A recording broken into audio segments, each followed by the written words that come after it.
आपण आतापर्यंत मॅथ्स 2 मधील सिमिलॅरिटी आणि पायथागोरस हे दोन चॅप्टर्स संपवून सर्कल या तिसऱ्या चॅप्टरला सुरुवात केली आहे. या चॅप्टर मधील काही बेसिक कन्सेप्ट पाहिल्यानंतर आज आपण थिअरम ऑफ सायक्लिक क्वाड्रिलॅटरल पाहणार आहोत. सायक्लिक क्वाड्रिलॅटरल हा कन्सेप्ट ऑलरेडी तुम्ही आठवीत पाहिलेला आहे. आठवतोय का बघा? सायक्लिक क्वाड्रिलॅटरल म्हणजे काय? If all the vertices of a quadrilateral lie on a same circle, then the quadrilateral is known as cyclic quadrilateral. बघा फळ्यावर एक क्वाड्रिलॅटरल काढलाय आपण ABCD whose all the vertices lie on the same circle, then such type of quadrilateral is known as a cyclic quadrilateral. आज आपण theorem related to this cyclic quadrilateral पाहणार आहोत. काय थिअरम आहे बघा? Opposite angles of a cyclic quadrilateral are supplementary. Supplementary या शब्दाचा अर्थ आठवायचा आहे. सप्लिमेंटरी म्हणजे काय? When two sum of the two angles equal to 180, then those two angles are called supplementary angles of each other. बघा समजा आपण एक एक्झाम्पल घेऊया. एक अँगल आहे 70, तर त्याचा सप्लिमेंटरी अँगल.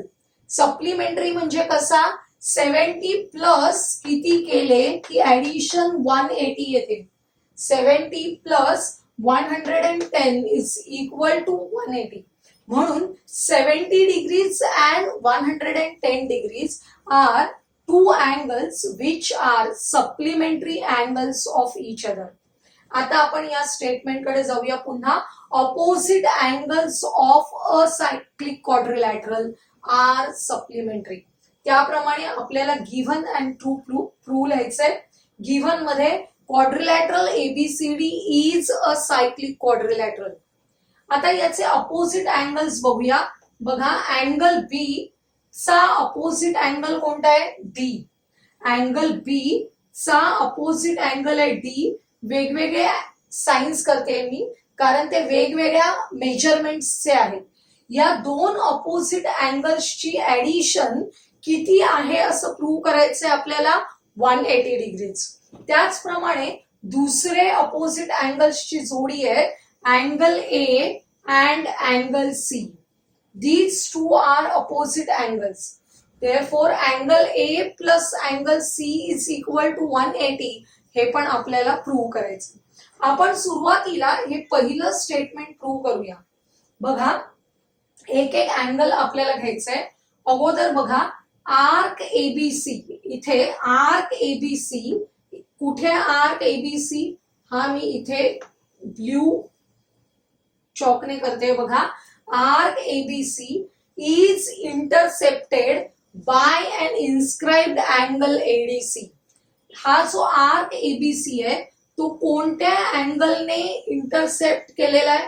हे बघा हा अँगल आहे अँगल ADC. याने हा आर्क ABC काय केलेला आहे? इंटरसेप्ट केलेला आहे. आपला इन्स्क्राइब्ड अँगल थिअरम आठवा. काय इन्स्क्राइब्ड अँगल थिअरम मध्ये अँगल ADC चं मेजरमेंट किती असतं? Half of the measure of the arc intercepted by it. म्हणजेच angle ADC is equal to half measure arc ABC.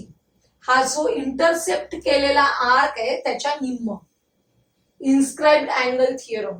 Similarly आता आपल्याला या अँगलचा विचार करायचा आहे. Angle ABC. हा अँगल ABC आहे तो इन्स्क्राइब्ड अँगल आहे आणि त्याने कोणता आर्क इंटरसेप्ट केलाय? बघा हा आर्क इंटरसेप्ट केलाय. दिसतोय बघा हा आर्क इंटरसेप्ट केलाय. कोणत्या अँगलने? पुन्हा या अँगल ABC ने आपल्या अँगल ABC ने आर्क ADC इंटरसेप्ट केलेला आहे. लिहिलंय आपण. Similarly angle ABC is an inscribed angle and intercepts arc ADC. हा ABC ADC या आर्कला इंटरसेप्ट करतोय. त्यामुळे आपल्याला अँगल ABC चं मेजरमेंट लिहायचंय. Angle ABC is equal to half of the arc. कोणता आर्क आहे? ADC.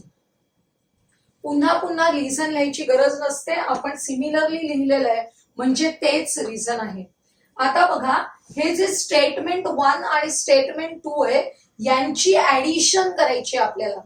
LHS एका बाजूला ऍड करायचे, RHS ला ऍड करायचे. बघा, angle ADC plus angle ABC is equal to, या दोघांची ऍडिशन करायची, half of the major arc ABC plus half of the major arc ADC. या दोन्हीकडे हाफ हाफ आहे, त्याला आपण कॉमन काढूया म्हणजे ब्रॅकेटमध्ये हे दोन आर्क्स राहतील. या दोन आर्क्सचं निरीक्षण करूया. मेजर आर्क ABC कुठे होता बघा, हा major arc ABC plus major arc ADC, या दोन आर्क्सनी एक सर्कल कंप्लीट झालेलं दिसतंय. Measure of a complete circle is equal to 360 degrees. त्यामुळे आपण इथे हाफ इंटू 360 सबस्टिट्यूट करतोय. हाफ इंटू 360 केल्यावर आन्सर येईल 180 डिग्रीज. हा जो आपला अँगल आहे ADC म्हणजेच एक अक्षरी नाव लिहायचं असेल तर D, आणि ABC म्हणजेच अँगल B. म्हणजेच आपल्याला मिळालं angle B plus angle D equal to 180 degrees. Similarly we can prove, त्याचप्रमाणे आपण काय प्रूव्ह करू शकतो, angle A plus angle C is equal to 180 degrees. अतिशय सोपा थिअरम आहे. तुम्हाला क्वेश्चन नंबर 3B मध्ये एक थिअरमचं स्टेटमेंट दिलं जाणार आहे आणि थिअरम लिहायचं आहे, त्याच्यासाठी हा मोस्ट इम्पॉर्टंट थिअरम आहे. बघा, या थिअरमवर बेस 1 मार्काची 2 मार्काची सोपी गणितं पण येऊ शकतात. समजा तुम्हाला इथे angle A is equal to 80 degrees दिलेला आहे, तर अँगल C काढायचंय. 80 चा सप्लिमेंटरी अँगल किती घ्यावा लागेल, 80 चा सप्लिमेंटरी अँगल म्हणजे 100. समजा तुम्हाला अँगल B 70 दिलेला आहे, what is the opposite angle D, 70 चा सप्लिमेंटरी अँगल किती येणार आहे, 110. अशा प्रकारे आपल्याला सप्लिमेंटरी अँगल्स काढता येतात, कारण आपल्याला माहिती आहे की sum of the opposite angles equal to 180 degrees. आपण आता corollary of cyclic quadrilateral theorem बघूया. कोरोलरी म्हणजे उपप्रमेय.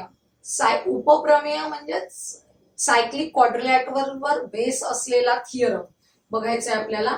An exterior angle of a cyclic quadrilateral is congruent to the angle opposite to its adjacent interior angle. बघा, statement खूप मोठं आहे, आपण एक एक शब्द लक्षात घेऊया. Exterior angle of a cyclic quadrilateral. आता आपल्याकडे ABCD is a cyclic quadrilateral and angle DCE is an exterior angle.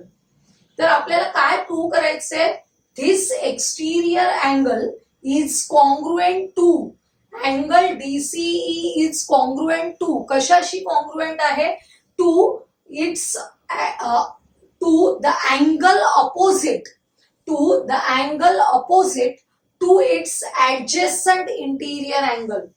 या एक्सटिरियर अँगलचा ऍडजेसंट इंटिरियर अँगल कोणता आहे, हा ऍडजेसंट इंटिरियर अँगल हा आहे. या ऍडजेसंट इंटिरियर अँगलच्या अपोजिट अँगलशी कॉन्ग्रुएंट असतो. बघा, म्हणजे angle DCE is congruent to angle BAD. आपण मेजरमेंट्स घेऊन लक्षात घेऊया म्हणजे तुमच्या लक्षात येईल. बघा, समजा याचं मेजरमेंट आहे 80 डिग्रीज, बरोबर. आता हे दोन कसे अँगल्स आहेत, angles in linear pair. Sum of these two angles equal to 180 degrees. हा जर 80 असेल तर हा किती असला पाहिजे, 100 असला पाहिजे. आणि आता बघा, angle A and C are opposite angles of cyclic quadrilateral. Therefore, these two are supplementary. म्हणजे sum of these two angles is also 180. हा 100 असेल तर हा किती असला पाहिजे, 80. आपल्याला या फिगर मध्ये लक्षात येते हा जो एक्सटिरियर अँगल आहे तो कॉन्ग्रुएंट आहे कशाशी, त्याच्या ऍडजस्टंट इंटिरियर अँगलच्या ऑपोजिट अँगलशी कॉन्ग्रुएंट आहे. लक्षात येते. हे स्टेटमेंट पाठ करायची गरज नाहीये, पण तुम्हाला ही पोझिशन अशा प्रकारे लक्षात ठेवली की तुम्हाला कळेल काय होणार आहे. बघा, एखादा अँगल आपण या बाजूला काढला, हा एक्सटिरियर अँगल घेतला. हा जर एक्सटिरियर अँगल ऑफ अ क्वाड्रिलॅटरल असेल तर तो कोणत्या अँगलशी कॉन्ग्रुएंट असणार आहे, याचा हा ऍडजस्टंट इंटिरियर अँगल आहे. या ऍडजस्टंट इंटिरियर अँगलच्या ऑपोजिट अँगलशी कॉन्ग्रुएंट असणार आहे. लक्षात येत आहे तुम्हाला. म्हणजे ए बी, आपण इथे नाव देऊया F. Angle A B F is congruent to angle A D C. आपल्याला एक्झाम्पल्स मध्ये हे वापरावं लागणार आहे. आता आपण converse of cyclic quadrilateral theorem कडे जाऊया. कॉन्व्हर्स सायक्लिक क्वाड्रिलॅटरल थिअरम काय आहे, तर opposite angles of cyclic quadrilateral are supplementary. आता कॉन्व्हर्स मध्ये आपल्याला सायक्लिक क्वाड्रिलॅटरल आहे हे प्रूव्ह करायचं असतं. पहिली कंडिशन काय दिलेली असते, if a pair of opposite angles of a quadrilateral is supplementary. जर एखाद्या कोणत्याही क्वाड्रिलॅटरलचे एक अपोजिट अँगल्सची पेअर आहे ती जर सप्लिमेंटरी असेल तर तो क्वाड्रिलॅटरल सायक्लिक असतो. हे कॉन्व्हर्स आहे जो आपल्याला दिलेल्या एक्झाम्पल्स मध्ये जर एखादा क्वाड्रिलॅटरल सायक्लिक आहे का असं विचारलं असेल त्यावेळी तुम्हाला या कॉन्व्हर्सचा उपयोग होतो. नेक्स्ट थिअरम बघा काय आहे. If a 2 points on a given line subtend equal angles at 2 distinct points when which lie on the same side of the line. खूप मोठं स्टेटमेंट आहे, आपण इथेच थांबूया. बघा, ही लाईन आहे, या लाईन वरचे 2 पॉइंट्स आहेत पी अँड क्यू. हे 2 पॉइंट्स या लाईनच्या एकाच बाजूला असलेल्या एस आणि आर या पॉइंट बरोबर इक्वल अँगल सबटेंड करतात. कसे अँगल सबटेंड करतात, इक्वल अँगल सबटेंड करतात. असे जर इक्वल अँगल सबटेंड करत असतील तर these 4 points P, Q, R, S are concyclic. कॉनसायक्लिक म्हणजेच काय, या चारही पॉइंट्स मधून जाणारं एक काय असणार आहे, सर्कल असणार आहे. बरोबर. स्टेटमेंट खूप मोठं आहे पण आपण इथे एक्झाम्पलच्या आधारे लक्षात ठेवूया. ही जर लाईन असेल, या लाईन वरचे कोणतेही 2 पॉइंट्स घेतले, या 2 पॉइंट्सने या लाईनच्या एकाच बाजूच्या वेगळ्या 2 पॉइंट्स बरोबर केलेले हे अँगल आहेत ते जर कॉन्ग्रुएंट असतील तर these 4 points are concyclic. आपण आता फर्स्ट एक्झाम्पल बघूया. फिगर दिलेली आहे. In a figure quadrilateral PQRS is a cyclic. आपल्याला हा एक सायक्लिक क्वाड्रिलॅटरल दिलाय. Side PQ is congruent to RQ. आपण आत्ताच इंडिकेट करूया. PQ is congruent to QR. Angle PSR is equal to 110. PSR is equal to 110 degrees. Find. आता आपल्याला 4 गोष्टी काढायच्या आहेत. स्टेप बाय स्टेप जायचंय आपल्याला. मेजर अँगल PQR काढायचे. कुठे आहे बघा, मेजर अँगल PQR काढायचे. लक्षात येते. हा PQR काढण्यासाठी अगोदर आपण काय करूया, हा जो क्वाड्रिलॅटरल आहे तो कोणत्या टाईपचा आहे सांगितलं, सायक्लिक क्वाड्रिलॅटरल. आपला सायक्लिक क्वाड्रिलॅटरल थिअरम काय सांगतो, अपोजिट अँगल्स आर सप्लिमेंटरी. कोणते अपोजिट अँगल्स आहेत, angle PSR and angle PQR. Sum of these 2 angles equal to 180 degrees. Reason काय, थिअरम ऑफ सायक्लिक क्वाड्रिलॅटरल. आता PSQ 110 सबस्टिट्यूट केलं plus angle PRQ is equal to 180. हा जो 110 आहे opposite साइडला गेला. Angle PQR is equal to 180 minus 110 which is equal to 70. त्यामुळे आपल्याला पहिल्या प्रश्नाचं उत्तर मिळालेलं आहे. Angle PQR is equal to 70 degrees. ज्या गोष्टी मिळाल्या त्या पण मी इथे लिहून टाकते. अँगल PQR किती मिळालेला आहे? 70 डिग्रीज. आता काढायचे major arc PQR. Major arc PQR, या आर्कची मेजरमेंट काढायचे. हा आर्क कसा आहे बघा. This arc is intercepted in angle. कोणत्या अँगल मध्ये इंटरसेप्ट झालेला आहे? हा अँगल मी काढते बघा. हा जो अँगल आहे याच्यामध्ये इंटरसेप्ट झालेला हा आर्क आहे. हा अँगल कसा आहे? Inscribed angle. Measure of inscribed angle is equal to half of the arc intercepted by it. हा आपला inscribed angle theorem है. According to this, angle PSR is equal to half of the measure arc PQR. PQR चा half असणार आहे. Reason काय? Inscribed angle theorem. आता आपण PSR चं मेजरमेंट दिलेलंच आहे 110. ते सबस्टिट्यूट करूया. Equal to half into major arc PQR. Height 2 आहे, ते अपोजिट साइडला गेले की मल्टिप्लाय करावं लागेल. 110 इंटू 2 220. त्यामुळे major arc PQR is equal to 220. हे आपल्या दुसऱ्या प्रश्नाचं उत्तर मिळालं. तिसरा प्रश्न आहे मेजर आर्क QR काढा. QR कुठे बघा. हा जो पार्ट आहे QR, या QR ची लेंथ आपल्याला काढायची. आपल्याला त्याच्यासाठी खूप महत्वाची कंडिशन दिलेली आहे. Side PQ is congruent to RQ. Side PQ is congruent to RQ. या काय आहेत? Chords of the circle. बरोबर. आपण एक महत्वाचा थिअरम बघितलेला होता की arcs corresponding to the congruent chords of are congruent. जर chords congruent असतील तर या chords ना corresponding arcs congruent असतात. या दोन chords आहेत त्यांचे corresponding arc कोणते आहेत? arc QR and arc PQ. These two arcs are congruent. बघा लिहिलेलं आहे. arc PQ is congruent to arc QR.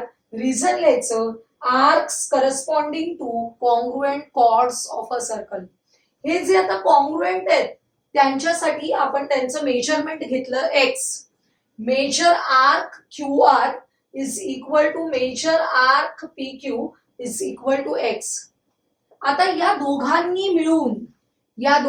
मिळून कोणता आर्क तयार होतो? PQR. बघा, measure arc PQ plus major arc QR is equal to measure arc PQR. या PQR चं मेजरमेंट आपण ऑलरेडी काढलेलं आहे 220. ते आपण इथे सबस्टिट्यूट करणार आहोत आणि यांचे मेजरमेंट्स आपण अज्युम केलेत X. X plus X is equal to 220. Therefore 2X is equal to 220. X ची व्हॅल्यू मिळाली 220 divided by 2 which is equal to 110. बघा, X ची व्हॅल्यू म्हणजेच काय आहे? Measure arc QR is equal to measure arc PQ is equal to 110. दोन्ही arc जे congruent आहेत या दोन्ही आर्क्सचं मेजरमेंट मिळालं आपल्याला 110. या दोघांचं सुद्धा किती आहे? 110. आता अँगल PRQ काढायचंय. शोधूया आपण कुठे आहे अँगल PRQ. बघा, हा PR अँड Q हा अँगल आहे. Angle PRQ. या PRQ ने कोणता आर्क इंटरसेप्ट केलाय बघा. हा आर्क इंटरसेप्ट केलाय, arc PQ. Therefore by inscribed angle theorem angle PRQ is equal to half of the major arc PQ. बघा, half of the major arc PQ. Reason काय? Inscribed angle theorem. आपल्याला या arc PQ चं measurement माहिती आहे 110 आहे, ते substitute करायचं. Therefore angle PRQ is equal to 110 divided by 2 55 degrees. आपल्याला चारही प्रश्नांची उत्तरं मिळालेली आहेत. अतिशय सोपा असा हा प्रश्न आहे. जर 4 मार्क असतील तर असे 4 प्रश्न विचारलेले असतात आणि खूप सोपे आहेत. आपण या 3 थिअरम वापरतोय. सायक्लिक क्वाड्रिलॅटरल थिअरम, त्यानंतर इन्स्क्राइब्ड अँगल थिअरम आणि arcs corresponding to congruent chords are congruent. किती सोपं एक्झाम्पल आहे बघा, सर्वांना सरावाने सहज येणार आहे. सेकंड एक्झाम्पल बघूया आपण. In figure 2 circles intersect at point M and N. 2 circles intersect at point M and N. Secant drawn through M and N. या M आणि N मधून दोन्ही सर्कलला सेकंड काढलेले आहेत, ज्या सेकंड कुठे इंटरसेक्ट होतात at points RS and P and Q respectively. Prove that SQ is parallel to RP. बघा, SQ is parallel to RP आपल्याला प्रूव्ह करायचंय. आपण त्याच्यासाठी एक कन्स्ट्रक्शन करणार आहोत. Draw segment MN. बघा, हा सेगमेंट MN ड्रॉ केलेला आहे आपण. हे आपलं कन्स्ट्रक्शन आहे. त्यानंतर आपल्याला सॉल्व्ह करायचंय. तुमच्या लक्षात येईल की बघा, MRPN is a cyclic quadrilateral. MRPN is a cyclic quadrilateral and angle MNQ is exterior angle of this cyclic quadrilateral. बघा, हा सायक्लिक क्वाड्रिलॅटरल आहे. कोणता सायक्लिक क्वाड्रिलॅटरल आहे? MRPN. आणि या सायक्लिक क्वाड्रिलॅटरलचा हा एक्सटिरियर अँगल आहे. आपण आत्ताच corollary of cyclic quadrilateral theorem बघितलं, ज्याच्यामध्ये this exterior angle is congruent to the angle opposite to this adjacent interior angle. त्यामुळे हा अँगल आहे तो या अँगलशी कॉन्ग्रुएंट आहे. काय नाव आहे या अँगलचं? MRP. बघा, angle MNQ is congruent to angle MRP. Reason काय लिहिलंय? Corollary of cyclic quadrilateral theorem. आता आपण या सेकंड सायक्लिक क्वाड्रिलॅटरल कडे बघूया. या सर्कल मध्ये जो सायक्लिक क्वाड्रिलॅटरल आहे, नाव काय आहे? MNQS is a cyclic quadrilateral. आपला सायक्लिक क्वाड्रिलॅटरल थिअरम काय आहे? Opposite angles of cyclic quadrilateral are supplementary. आपण हा अँगल घेऊया MNQ आणि या MNQ चा अपोजिट अँगल बघूया. MNQ चा अपोजिट अँगल कोणता आहे? MSQ. Sum of these two opposite angles equal to 180 degrees. Angle MNQ plus angle MSQ is equal to 180. Cyclic quadrilateral theorem. यातल्या या MNQ कशाशी कॉन्ग्रुएंट आहे आपण बघितलं? MRP from 1. बरोबर आहे. त्यामुळे जिथे MNQ आहे तिथे आपण काय सबस्टिट्यूट करतोय? MRP. तिथे तुम्ही रिझन लिहू शकता फ्रॉम 1. MNQ च्या जागी आपण सबस्टिट्यूट केलं MRP. बघा, हा MRP इज कॉन्ग्रु plus MSQ is equal to 180. आता आपण हे जे MRP आहे त्याचंच पूर्ण नाव लिहूया, कारण हे जे 3 पॉइंट्स आहेत ते कोलिनियर आहेत. R, M and S are collinear. Therefore MRP हेच नाव आपल्याला कसं लिहिता येईल? SRP. त्यामुळे MRP च्या जागी मी काय लिहिलंय? SRP. आणि हे जे MSQ होतं त्याचंच नाव लिहूया RSQ. त्यामुळे SRP plus RSQ is equal to 180 degrees. आपल्याला हा अँगल आणि हा अँगल यांचं मेजरमेंट किती मिळालेलं आहे? 180. आणि हे दोन कसे अँगल्स आहेत बघा, आपल्याकडे या 2 उभ्या लाईन्स आहेत आणि त्यांची ही ट्रान्सव्हर्सल आहे. अशा वेळी हे जे 2 अँगल्स असतात, या 2 अँगल्सना कसले अँगल्स म्हणतो आपण? 2 लाईन्सच्या आतमध्ये ट्रान्सव्हर्सलच्या एकाच साइडला तयार होणारे इंटिरियर अँगल्स. आणि हे दोन इंटिरियर अँगल्स कसे आहेत, सप्लिमेंटरी टू इच अदर. आणि जेव्हा असे इंटिरियर अँगल्स सप्लिमेंटरी असतील तेव्हा these two lines are parallel to each other by the interior angle test for parallel lines. Therefore, SQ is parallel to RP. अतिशय सोपं example आहे. तीन गोष्टी वापरतोय आपण. Cyclic quadrilateral theorem, corollary of cyclic quadrilateral theorem आणि interior angle test for parallel lines. सोपं example आहे. तुम्हाला असे एक्झाम्पल्स 3 मार्कासाठी परीक्षेला येऊ शकतात. आजचा हा व्हिडिओ जर तुम्हाला आवडला असेल तर लाईक करा, तुमच्या मित्रमैत्रिणींना शेअर करा आणि आपल्या चॅनलला सबस्क्राईब करायला विसरू नका.